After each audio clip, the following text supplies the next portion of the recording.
प्रिय विद्यार्थियों, जय श्री राम। आप सभी का मैं ओम प्रकाश पारीक एक बार फिर से हार्दिक स्वागत करता हूं। मित्रों, देखते ही देखते 5 पाठ हमारे कंप्लीट हो चुके हैं और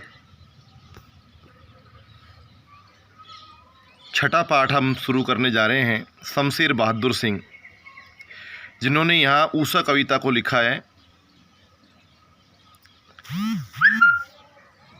ऊषा कविता एक महत्वपूर्ण कविता है आप सभी के अध्ययन के हिसाब से।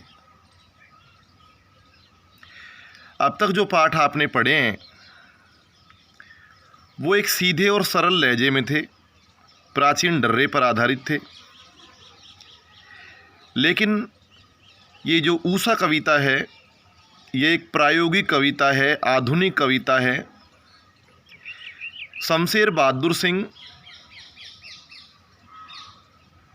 दूसरा सप्तक के कवि थे। ध्यान से सुनिए आप।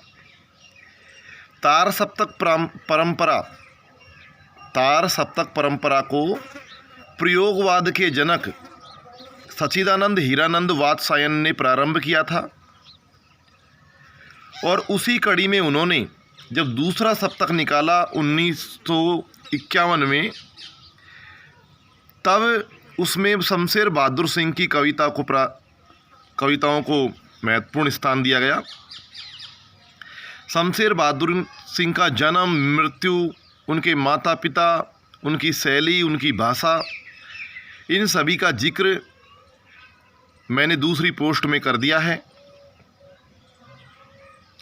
इसके साथ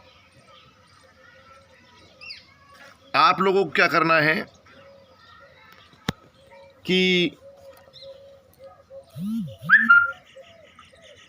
भाषा, बिंब और लय, भाषा, बिंब और लय, ये जो यहाँ से लाइन आती है और यहाँ समाप्त होती है, इसको ज्यों का त्यों आप लोगों को याद करना है। महत्वपूर्ण लाइन है।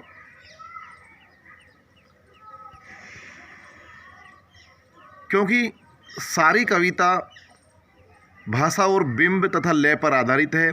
इन तीनों का मणिकांचन प्रयोग हमारी कविता को सफल बनाता है और यही लाइन आपकी व्याख्या का आधार बनेगी। ऊषा, ऊषा का मतलब होता है सवेरा, प्रभात काल, सुबह का समय। अब ये ऊषा, इसके लोग अलग अलग अर्थ निकालते हैं। कई लोग सुबह 4 बजे उठ करके भी ऊषा का प्रयोग करते हैं। कई मित्र 5 बजे उठ करके भी ऊषा का प्रयोग करते हैं और कई जब 6 बजे उठते हैं, सूर्य उदय जब हो जाता है, तब भी ऊषा का ही प्रयोग करते हैं। तो ये सबके देखने का अलग अलग नज़रिया होता है। अब आप ध्यान से सुनेंगे, समझेंगे, क्योंकि एक सीधी सपाट कविता है। पल पल बदलते हुए प्रकृति के दृश्यों का यहाँ पर वर्णन किया गया है। आप ध्यान से सुनिए कि ऊषा कविता में प्रकृति के पल पल बदलते हुए स्वरूप का चित्रण किया गया है जब सुबह का समय होता है। प्रातः नभ था बहुत नीला, शंख जैसे भोर का नभ। प्रातः नभ था बहुत नीला, शंख जैसे भोर का नभ, राख से लिपा हुआ चौका, और बीच में ये अभियोजन दिया गया है, अभी गीला पड़ा हुआ है। तो कह रहा है कि सुबह का समय, सुबह के समय जब आसमान जो था वो नीले शंख के समय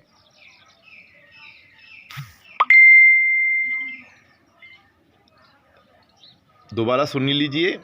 प्रातः नभ था बहुत नीला, शंख जैसे भोर का नभ, कि सुबह का आसमान नीले शंख के समान दिखाई दे रहा था।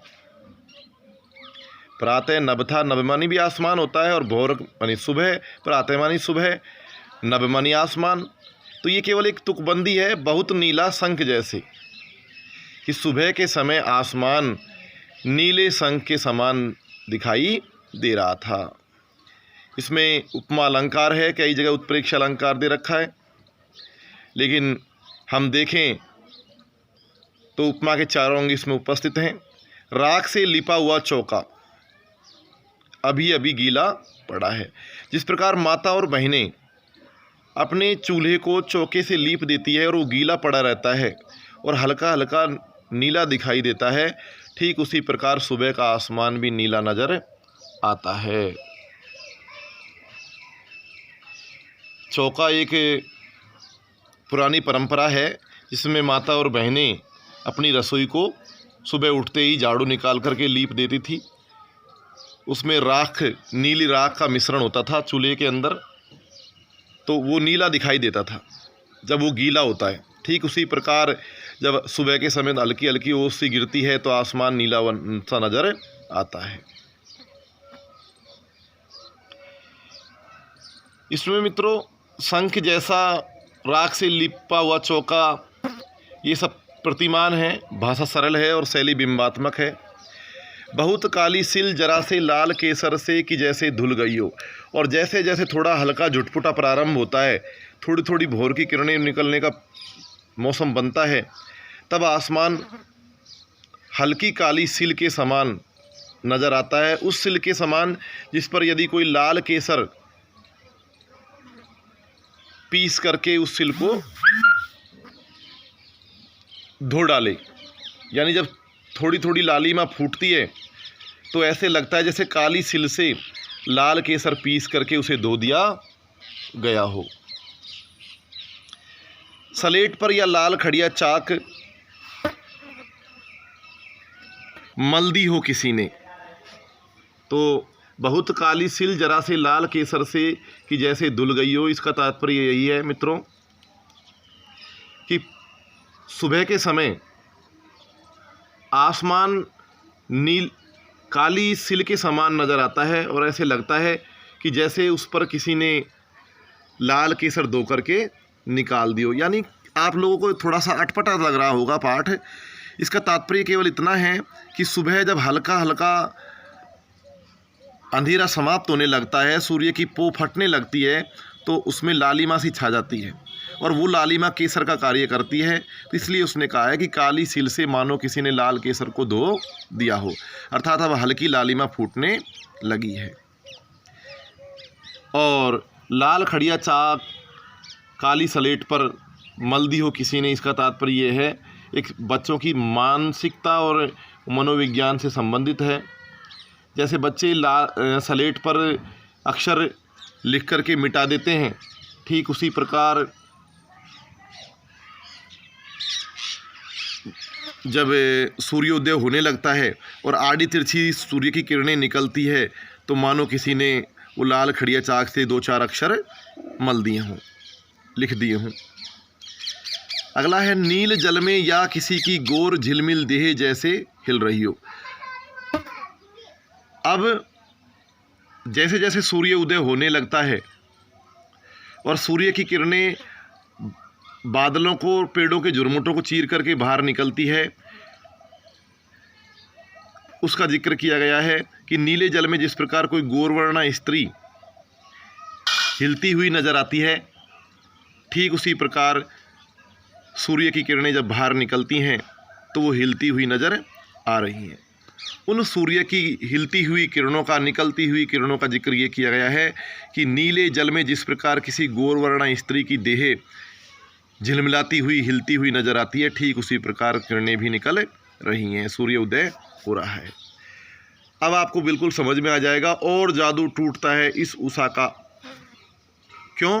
क्योंकि अब सूर्य उदय हो रहा है।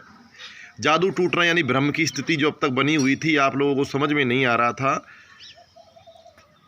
वो अब टूट चुका है। अर्थात सूर्य उदय होते ही इस उषा का जो प्रभाव है वो समाप्त हो जाता है। पल पल बदलती हुई प्रकृति का जो दृश्य है वो अब सब रुक जाता है और सूर्य उदय के साथ चारों ओर प्रकाश फैल जाता है। इसको एक बार फिर से मैं आपको सरल वाणी में आपके शब्दों में समझा रहा हूँ, सुनिए। प्रातः नभ था बहुत नीला शंख जैसे भोर का नभ। कि सुबह के समय आसमान हल्का नीला दिखाई देता है, जिस समय हल्का जुटपुटा होता है, अंधेरे का समय होता है, सुबह 4 बजे के लगभग का, और राख से लिपा हुआ चौका। उस समय ऐसी स्थिति भी होती है कि मानो किसी गृहिणी ने अपने घर में, अपने चूल्हे में राख से चौका लीप दिया हो और वो गीला हो। ऐसा ही आसमान सुबह नज़र आता है। बहुत काली सिल जरा से लाल केसर से कि जैसे धुल गई हो। और काली सिल थोड़ी सी लाल केसर को धोकर के जिस प्रकार पहुँचने पर नज़र आती है, ठीक उसी प्रकार अंधेरे में नीला आसमान नज़र आता है, क्योंकि वो थोड़ा थोड़ा लालिमा युक्त हो चुका है। अगली पंक्ति है, सलेट पर या लाल खड़िया चाक मल दी हो किसी ने। तो इसका मतलब ये है कि लाल खड़िया चाक, सलेट पर जिस प्रकार खींचने से आड़े तिरछे अक्षर नजर आते हैं, ठीक उसी प्रकार सूर्य की किरणें निकलने पर वो भी आड़ी तिरछी लालिमा युक्त नजर आती है। अगला है, नील जल में या किसी की गोर झिलमिल देह जैसे हिल रही हो। कि जिस प्रकार किसी सागर के किनारे हिलते हुए जल में सुंदर गोरवर्णा स्त्री की देह हिलती हुई नजर आती है, ठीक उसी प्रकार जब सूर्य उदय होता है और उसकी किरणें फूटती हैं तो वो भी हमें हिलती हुई नजर आती है। अचानक इस उषा का जादू मित्रों टूट जाता है। उसका कारण यह है कि सूर्य उदय हो जाता है और पल पल बदलती हुई प्रकृति का जो दृश्य है वो धीरे धीरे समाप्त हो जाता है। तो ये नील जल में, इसमें उत्प्रेक्षा अलंकार है और जादू टूटना उषा का, यानी उसका जो प्रभाव है वो अब धीरे धीरे समाप्त हो रहा है। ठीक है, इसमें